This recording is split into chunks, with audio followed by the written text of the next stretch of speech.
Hi everyone, welcome to grammar lesson number 22. So today we're going to be covering words to watch out for parts 9 through 10, which is also 32 through 42.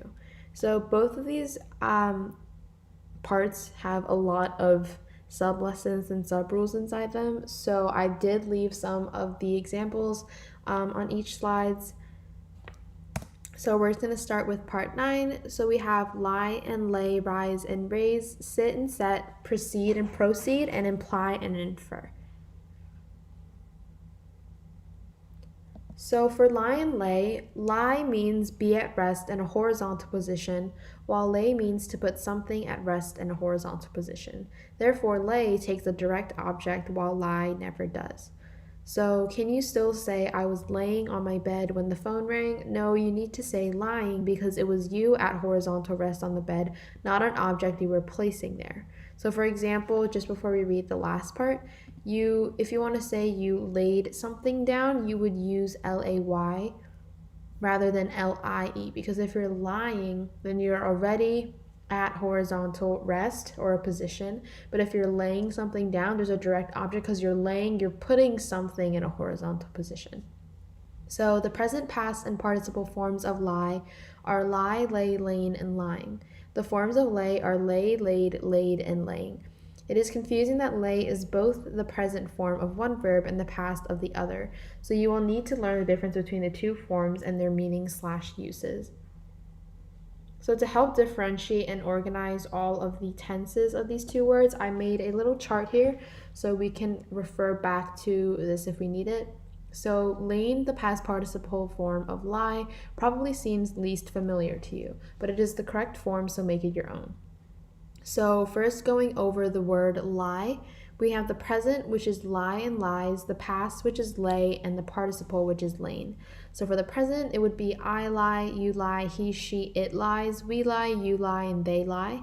For the past, which is lay, it would be I lay, you lay, he, she, it lay, we lay, you lay, and they lay. And then for the participle, which is lain, which is not frequently used, it would be I have lain, she has lain, and they have lain. And then for lay, which is to put something in horizontal rest position, is the present, which we have lay and lays. So I lay, you lay, he, she, it lays, we lay, you lay, and they lay. So again, like I mentioned in the previous slide, the present form of lay is the same as the past tense of lie. But it really just depends on context for which word you're using. And then we have the past tense, which is laid. It would be I laid, you laid, he, she, it laid, we laid, you laid, and they laid. And then the participle form of lay, which is laid, would be I have laid, it has been laid, he has laid, and they have lain. So next we have rise and raise. So the situation here is just like that in lie/lay. One of the verbs, rise, does not take a direct object, like the word lie doesn't take a direct object, but merely describes an upward movement performed by the subject, while the other, raise, means move something upward. The forms of rise are rise, rose, risen, rising. The forms of raise are raise, raised, raise, and raising. Next we have sit and set. So sit doesn't take a direct object, but is almost always followed by a preposition on, at, in, or beside, for example. And set usually does take a direct object and means to place something somewhere. There is one interesting exception. When speaking of the sun, moon, stars, planets, or constellations, set is used as the opposite of rise. While the sun is rising here, it is setting over there. In this case, it does not take a direct object. The forms of the two verbs are sit, sat, sitting, and set, and setting. Next, we have precede and proceed. So precede with an E is a verb meaning coming or going before someone or something, either in the order of space or in the order of time. And then we have proceed with an O, which is a verb meaning simply go forward or go to the next thing. And the last two words we'll be looking at for part 9 is imply and infer. So to imply something is to state it indirectly, to suggest it, or to hint at it. To infer something is to understand what has been what has not been directly stated to, quote, read between the lines, in short, to pick up on an implication. Hence, implying is what the speaker does, but inferring is what the listener does. So that last little sentence is a really good way to differentiate the difference between the two. So again, hence is implying is what the speaker does, but inferring is what the listener does. So you will get a clear example of that in the practice sentences that we're going to be going over right now. So number 1, he rose the watch to get a better view of it in the sunlight. So if we're saying rose, if we're saying rose, it's a form of the word rise, which does not take a direct object. If something is rising, it's not going to have a direct object. Rather, we want to say raise, because raise has a direct object, because it means to move something upward, rather than rise, which is just an upwards movement performed by the subject. So that's why we want to say he raised the watch being the direct object, to get a better view of it in the sunlight. Sentence number 2, Maria sit her chair down next to Tommy and hopes to spark a conversation with him. So here, similar to what we have with sentence number 1, when we have a direct object, it's going to be set, because sit doesn't take a direct object and it's usually followed by a preposition, but when we have set, it means to place something somewhere. So that's why I want to say Maria set her chair, which is the object, down next to Tommy and hopes to spark a conversation with him. Sentence number 3, the dog was so tired after running around the yard that he laid down in the dirty doormat. So when we have laid, that means you're laying something down. Rather, if we're saying lied, that means he's just at horizontal rest. So because we're talking about the dog resting and we're not saying the dog is putting something to rest, we want to say lied. So that's why the sentence would read, the dog was so tired after running around the yard that he lied down on the dirty doormat.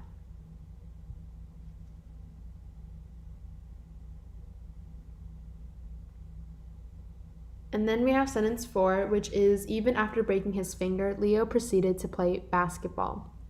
So when we have proceed means to come before something.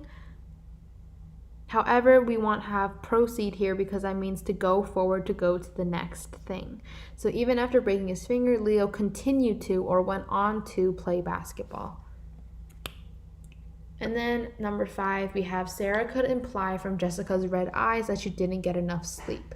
So instead of implying, which means to state indirectly, we want to have infer, which means to understand what has not been directly said. So here you can kind of think of it as Sarah being the listener. Even though no one is speaking, Sarah is the one observing and listening to what's going on. So that's why we can say Sarah was the one inferring.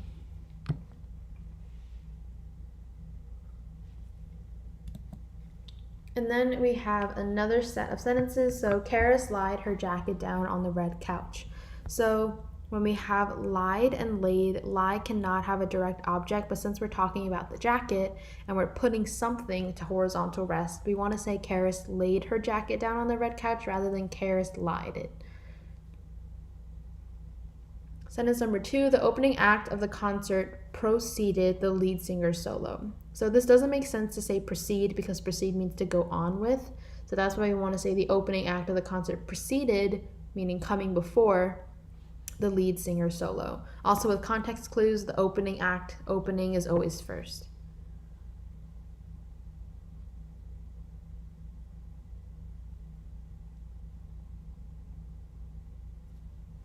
Sentence number 3, after a long day tanning on the beach, Lexi raised up from her seat and went inside for dinner. So again, with raise and rose, raise is when you have a direct object, you raise something up. But when you rose, which also rise, it's the subject doing an upwards motion. So that's why we want to say Lexi herself was rising up from her seat. So it would make sense to say after a long day tanning on the beach, Lexi rose from her seat and went inside for dinner. Sentence number 4, Jenny inferred that Chris was talking too loudly in the library by glaring at him. So we want to say that Jenny implied, meaning that she stated indirectly or hinted at.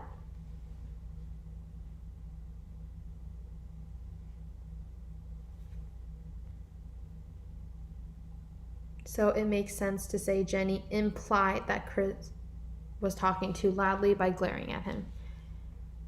In the library by glaring at him. And then sentence number 5, after Louise had sat a long time studying, she decided it was time to go to bed. So this one, it's just where we want to have sat because she sat, physically was sitting. So after Louise had sat a long time studying, she decided it was time to go to bed. So set means to put something down. So rather we want to have sat.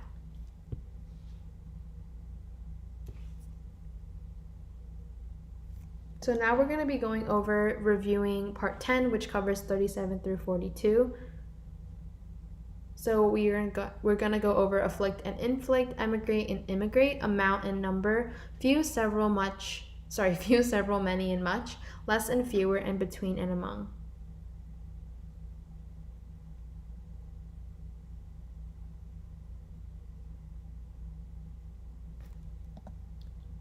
So the verb afflict means make trouble for, give pain to, or punish. Its direct object is always the person or persons receiving the trouble, pain, punishment, which are usually mentioned in a prepositional phrase beginning with by or with. The verb inflict means to bring something unpleasant down upon someone. Its direct object is the unpleasant thing, and the person or persons I don't know what that word is, and the person meant to receive it is usually mentioned in a prepositional phrase beginning with on or upon. So you can inflict something on someone or you can inflict something upon someone.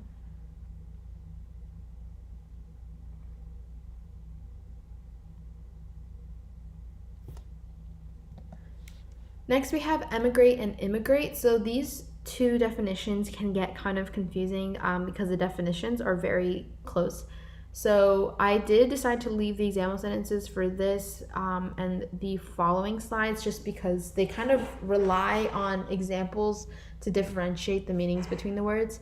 So emigrate means to leave your own country to go live in another, but immigrate means to settle in a country not your country of origin. So here is a sentence that I found. So you emigrate from your home country while you immigrate to another country. So you can kind of think of immigrating like leaving and emigrate like coming. But again, it really depends on the context. So for example, we have the family was forced to emigrate from Europe to America. So in this sentence, we're saying that the family is leaving Europe and they're going to go live in America. And then the sentence, my parents immigrated to the U.S. when they were 20. If they're immigrating, that means they're coming to live in it. So they're coming to live in the U.S.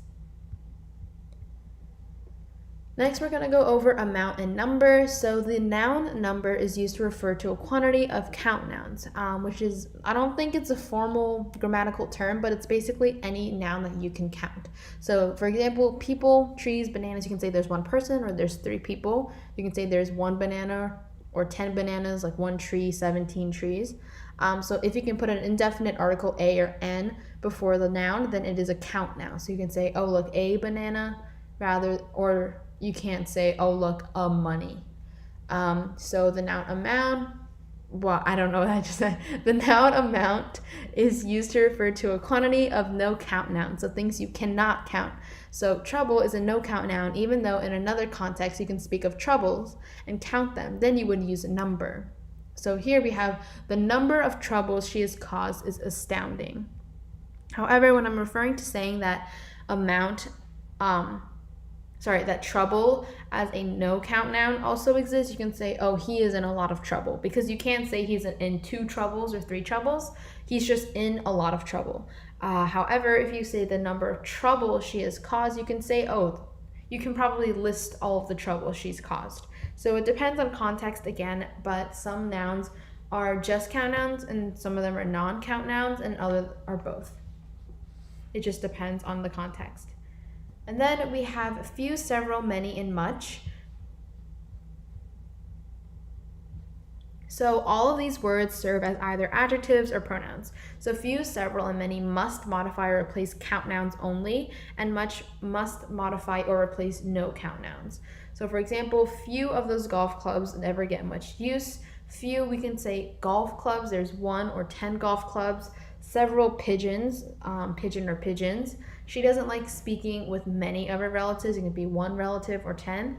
Much of Charles's training has been in physical labor. So here, training, you can't say 3 trainings. You could, but it depends on the context. Here we're just talking about his like training, so it would just be much, a no count noun.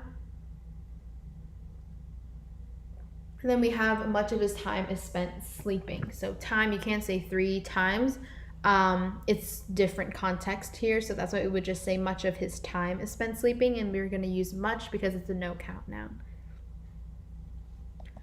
So what about any, most, all, none, or some? So these are amans, and when an amans pronoun is the subject of a sentence and is modified by a prepositional phrase, the verb will be singular if the noun and phrase is singular. In other words, a no count noun, and a plural if the noun in the phrase is plural. In other words, a count noun. So amans I referred to from earlier lessons. I think this is in probably like my very first or second lesson. So amans nouns do go around in a lot of grammatical rules, so it's just important to know them. So I just have them listed here. So again, amans, all, most, more, any, none, and some.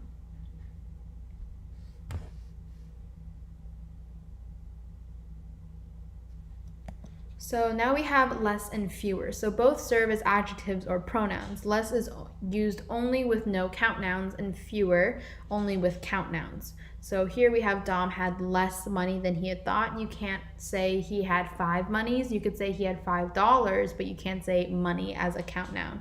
So that's why we're going to be using less, because again, it's used with only no count nouns. And then we have Dom bought fewer carrots than he had thought. So fewer, you can have he bought 1 carrot or he bought 15 carrots. So because carrots is a count noun, we want to have fewer. So more, you'll notice, works with either. So Dom had more money than he thought, and Dom bought more carrots than he had thought. So again, more works with both count nouns and non-count nouns. So that wraps up all of the rules that we're going to be going over in part 10. Oh, just kidding. We have one more. So between and among. So these are prepositions, and the distinction between them is one of the very few survivals in English of the dual form as opposed to plural. So use between when talking of 2 entities, and among when referring to 3 or more. So now that we're wrapped up with everything from part 10, we're going to be moving on to the practice sentences. So here we have Dan had less coins than he thought he was carrying in his wallet. So coins is the noun that we're talking about. So you can have 1 coin or you can have 7 coins. So because coins is a count noun, or coin is a count noun, we can say fewer instead of less. So that's why we'll say Dan had fewer coins than he had thought he was carrying in his wallet. Sentence number 2, some people who emigrated to the United States have difficulty adapting to their new life. So we want to say people that are coming into America and living in it. So that's what we want to say, some people who immigrated to America have difficulty adapting to their new life. Sentence number 3, Mr. Joe inflicted Anna with detention for the rest of the week. So we want to say Mr. Joe afflicted Anna, because afflicted we can use with a direct object, because you can afflict someone or something, but you can't inflict someone. So that's why we want to say Mr. Joe afflicted Anna with detention for the rest of the week.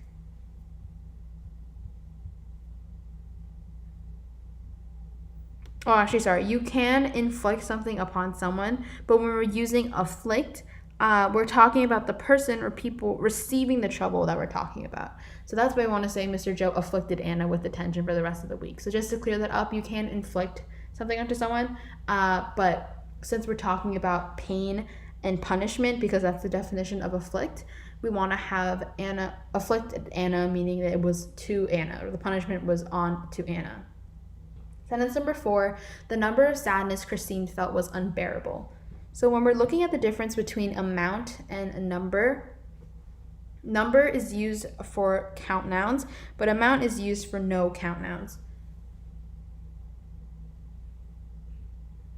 So we can't count sadness like 1 sadness or 3 sadnesses. It just doesn't make sense. So because sadness is a no count noun, we're going to use amount. So that's what we were saying, the amount of sadness Christine felt was unbearable. And then much of Sam's friends went to the mall over the weekend. So instead of saying much of Sam's friends, which is used for no count nouns, because friends you can have one or many, we want to just have many of Sam's friends went to the mall over the weekend. And again, many isn't the only word you can use here. You can also say several of her friends or a few of her friends, as long as we have one of the words that works with count nouns. Among the peanut butter cups and gummy bears, Jeff couldn't choose which ice cream topping he wanted. So because we're only choosing between two things, peanut butter cups and the gummy bears, we're going to be using between rather than among, which is only used when you're choosing from three things or more. Sentence number 2, the amount of pens Esther collected over the years was starting to clutter her desk. So instead of saying the amount of pens, pens is a countable noun, it's a count noun, so we want to say the number of pens rather than the amount of. Sentence number 3, his grandparents immigrated from their hometown to Ireland. So we're talking about leaving your country of origin to a new area and living there. Let me just double check that's the right definition. Yes, to leave your own country to go live in another. So that's why we want to say his grandparents emigrated from their hometown to Ireland. And a context clue here is we have directly the word hometown in a sentence. Sentence number 4, the professor afflicts her lectures upon students every day. So inflict means to bring something unpleasant down upon someone. So the professor here, instead of bringing pain or punishment, and we're also not talking about the person receiving the pain or the punishment, we're just going to have the professor inflicts her lectures upon her students every day. And then the last sentence we have is Brian brought fewer cash with him than he had thought. So cash, when we're looking at fewer and less, less is used with no count nouns and fewer is used with count nouns. So you can't say I have 5 cashes or cash. Again, dollars is a different thing from cash. So for example, cash and money are both no count nouns, but dollars, bills, coins are all count nouns. So that's just in the category of money. But when we're talking about cash, you can't count it one by one. So that's where we're going to say Brian bought less cash with him than he had thought, because less is used for no count nouns, while fewer is used for count nouns. So those are all of the example sentences for today's lesson. If you guys have any questions, do leave them, and I'll see you guys next week. Thank you.